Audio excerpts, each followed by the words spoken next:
আসসালামু আলাইকুম। আজকে আমরা আসছি ঝিনাইদহ জেলার শোলকুপা উপজেলায়, যেখানে ইলা সেনের পৈতৃক ভিটা আছে। এই পৈতৃক ভিটাটা আজকে আপনাদেরকে আমি দেখাবো। আশা করি আপনাদের ভিডিওটা ভালো লাগবে। ইলা মিত্র 1925 সালের 18ই অক্টোবর কলকাতায় জন্মগ্রহণ করেন। জন্মের সময় ইলা মিত্র ছিলেন ইলা সেন। তার বাবা নগেন্দ্রনাথ সেন ছিলেন ব্রিটিশ সরকারের অধীন বাংলার অ্যাকাউন্টেন্ট। এখানে আসার পর এই বাড়িতে যারা বসবাস করে তাদের কাছ থেকে আমি কিছু তথ্য নেওয়ার চেষ্টা করলাম, কিন্তু এই ভদ্রলোকটা কোনো তথ্যই আমাকে সেরকম দিতে পারলো না, অথবা দিতে চাইলো না। তো আমি নিজে থেকেই একটু চেষ্টা করে কিছু তথ্য আপনাদেরকে দেওয়ার জন্য এখন উপস্থাপন করব। আশা করি আপনাদের বিষয়টা ভালো লাগবে। শিশুকাল কাটে ইলার এই বাড়িতে। বাবার চাকরির সুবাদে কলকাতায় তাকে স্কুলে ভর্তি করা হয়। সেখানে 1945 সালে বেথুন কলেজ থেকে তিনি বাংলা সাহিত্যে স্নাতক ডিগ্রি সম্পন্ন করেন। এ সময় তিনি ভারতীয় কমিউনিস্ট পার্টির সদস্যপদ লাভ করেন। 1943 সালে তিনি কলকাতা মহিলা সমিতির সদস্যপদ লাভ করেন। রাওয়াল বিল বা হিন্দি কোড বিলের বিরুদ্ধে আন্দোলনে তিনি গুরুত্বপূর্ণ ভূমিকা রাখেন। 20 বছর বয়সে 1945 সালে দোল পূর্ণিমার রাতে চাঁপাইনবাবগঞ্জ জেলার নাচল উপজেলার রামচন্দ্রপুরের জমিদার বাড়ির ছেলে রমেন্দ্রনাথ মিত্রের সঙ্গে ইলা সেনের বিয়ে হয়। বিয়ের পর তিনি ইলা মিত্র নামে পরিচিতি লাভ করেন। স্বামী রমেন্দ্র মিত্র ছিলেন কমিউনিস্ট পার্টির একজন সক্রিয় সদস্য। ইলা ছিলেন ভারতের একজন চ্যাম্পিয়ন অ্যাথলেট, বাস্কেটবলও ভালো খেলতেন। 1940 সালে ভারতের হয়ে জাপান অলিম্পিকে খেলতে যাওয়ার জন্য তিনি মনোনীত হয়েছিলেন। এ সময় দ্বিতীয় বিশ্বযুদ্ধের দামামা বেজে উঠলে এই অলিম্পিক বাজেয়াপ্ত হলে তার আর অলিম্পিকে খেলা হয়নি। 1942 সালে এদেশে দুর্ভিক্ষ দেখা দেয়। তখন কৃষকদের উপর শোষণের মাত্রা বেড়ে যায়। কৃষকরা শুরু করে 3 ভাগের 2 ভাগ ফসল এর জন্য আন্দোলন। এই আন্দোলন চলে ভারত পাকিস্তান বিভক্তির পরেও। এ সময় বর্তমান বাংলাদেশ, সাবেক পূর্ব পাকিস্তান কমিউনিস্ট পার্টিকে নিষিদ্ধ করা হয়। সরকারের দমন-পীড়ন নীতির কারণে কমিউনিস্ট ও কৃষক আন্দোলনের নেতারা আত্মগোপন করেন। ইলা মিত্র এবং রমেন্দ্র মিত্র নাচলের চণ্ডীপুর গ্রামে আত্মগোপন করেন।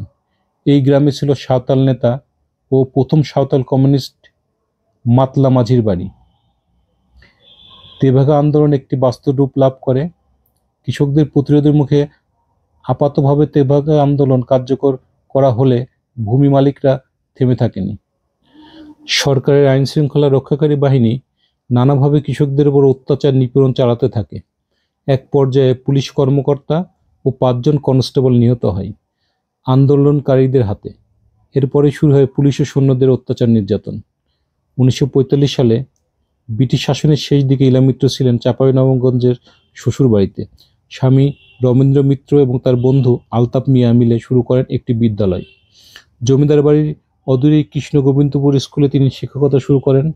3 জন ছাত্র নিয়ে নিরক্ষরতা দূরীকরণ কাজ শুরু করলেও 1 বছর পর স্কুলের ছাত্র সংখ্যা দাঁড়ায় 55 জনে। এই স্কুলকে কেন্দ্র করেই তার সংগ্রামী জীবন শুরু হয়। সবার জন্য শিক্ষা কার্যক্রম শুরু করেন তিনি, এবং এ সময় তিনি মিশে যান কৃষক মজুরদের সঙ্গে। তখন থেকে এই এলাকায় মানুষ ইলাকে রানীমা বলে সম্বোধন করতে শুরু করেন। 1950 সালের 5 জানুয়ারি পুলিশ ও কৃষকদের মধ্যে সংঘর্ষ হয়। এর জের ধরে তৎকালীন পাকিস্তান সরকার 2 দিন পর নাচলে প্রায় 2000 সেনা প্রেরণ করে শান্তি প্রতিষ্ঠার জন্য। কিন্তু সেনারা ওই এলাকায় ব্যাপক মারপিট করে এবং গুলি করে শতাধিক ব্যক্তিকে হত্যা করে এবং জ্বালিয়ে দেয় 12টি গ্রামের কয়েকশো বাড়িঘর। এদের বেশিরভাগ ছিল সাঁওতাল আদিবাসী। পাকিস্তানি সৈন্য এবং পুলিশের অত্যাচারে প্রতিটি পরিবারের সকল সদস্য এলাকা ছেড়ে পালিয়ে যায়। ইলা মিত্র সাঁওতালদের পোশাক পরে পালিয়ে যান। পোশাক পরিবর্তন করলেও ভাষাগত কারণে গোয়েন্দা পুলিশের হাতে ইলা মিত্র তার 100 অনুসারী সহ গ্রেপ্তার হন রোহলপুর রেল স্টেশন থেকে। নাচল থানায় তার উপর চলে পুলিশি অমানসিক নির্যাতন। প্রথম ধাপে টানা 4 দিন চলে এই নির্যাতন। প্রচণ্ড জ্বর এবং রক্তাক্ত অবস্থায় তাকে নেওয়া হয় চাঁপাইনবাবগঞ্জ হাসপাতালে। এই মাসেই 21 তারিখে দেশদ্রোহিতার অভিযোগ এনে তাকে রাজশাহী কেন্দ্রীয় কারাগারে পাঠিয়ে দেওয়া হয়। আর সেখানেই শুরু হয় নির্যাতনের দ্বিতীয় ধাপ। এই নির্যাতন সম্পর্কে ইলা মিত্র রাজশাহী আদালতে যে ঐতিহাসিক জবানবন্দি দিয়েছিলেন তা ছিল এরকম: কেসটির ব্যাপারে আমি কিছুই জানি না। বিগত 7/1 1950 তারিখে আমি রোহনপুর গ্রেপ্তার হই এবং পরদিন আমাকে নাচল নিয়ে যাওয়া হয়। যাওয়ার পথে পুলিশ আমাকে মারধর করে এবং তারপর আমাকে একটা সেলের মধ্যে নিয়ে যাওয়া হয়।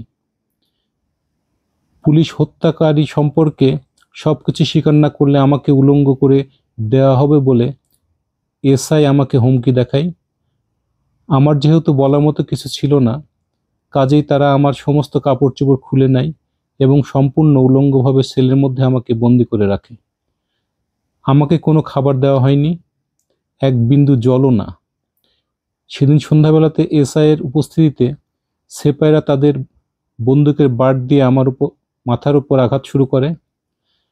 তারা অমানসিক নির্যাতন চালায়। ছেলে 4টে গরম সেদ্ধ ডিম আনার হুকুম দিল। তারপর 4-5 জন সিপাহী আমাকে জোরপূর্বক ধরে চিৎ করে শুইয়ে দেয় এবং একজন আমার যৌনাঙ্গের ভিতর একটা ডিম ঢুকিয়ে দিল। আমি আগুনে পুড়ে যাচ্ছিলাম। এরপর জ্ঞান হারিয়ে ফেলি। 9 জানুয়ারি 1950 সালে সকালে যখন আমার জ্ঞান হলো, তখন উপরোক্ত এসআই কয়েকজন সিপাহী আমার সেলে এসে তাদের বুট দিয়ে আমাকে চেপে লাথি মারে। এরপর আমার ডান পায়ের গোড়ালিতে একটা পেরেক ফুটিয়ে দেওয়া হলো। সেই সময় আধা চেতন অবস্থায় পড়ে থেকে আমি এসআইকে বিড়বিড় করে বলতে শুনলাম, আমরা আবার আসব রাত্রিতে এবং তুমি যদি স্বীকার না করো তাহলে সিপাহীরা একে একে তোমাকে ধর্ষণ করবে। গভীর রাত্রিতে এসআই এবং সিপাহীরা ফিরে এলো এবং তারা আবার সেই হুমকি দিল। কিন্তু যেহেতু তখনও কিছু বলতে রাজি হলাম না, তখন 3-4 জন আমাকে ধরে রাখলো এবং একজন সিপাহী সত্যি সত্যি ধর্ষণ করতে শুরু করলো। এর অল্পক্ষণ পরে আমি অজ্ঞান হয়ে পড়লাম। পরদিন 10 জানুয়ারি যখন আমার জ্ঞান ফিরে এলো, তখন আমি দেখলাম যে আমার দেহ থেকে দারুণভাবে রক্ত ঝরছে, কাপড় চোপড় রক্তে সম্পূর্ণ ভিজে গেছে। এরপর আমাকে নবাবগঞ্জ হাসপাতালে পাঠানো হলো এবং 21 জানুয়ারি নবাবগঞ্জ থেকে রাজশাহী কেন্দ্রীয় কারাগারে নিয়ে এসে সেখানকার জেল হাসপাতালে ভর্তি করা হলো। কোনো অবস্থাতে আমি পুলিশকে কিছু বলিনি। এরপর ইলা মিত্রকে পাঠানো হলো ঢাকা কেন্দ্রীয় কারাগারে। সেখানে নির্যাতনের 3য় ধাপ চলে। মুমূর্ষু অবস্থায় ইলা মিত্রকে চিকিৎসার জন্য ঢাকা মেডিকেল কলেজ হাসপাতালে পাঠানো হয়। অবস্থা গুরুতর দেখে 1954 সালের 5 এপ্রিল তৎকালীন যুক্তফ্রন্ট সরকারের 5 সদস্যের এক কমিটি ইলা মিত্র অবস্থা পর্যবেক্ষণ করে একটি প্রতিবেদন দাখিল করে। মৌলানা আব্দুল হামিদ খান ভাসানী সহ আরও কয়েকজন নেতা প্রতিবেদনটি লেখেন।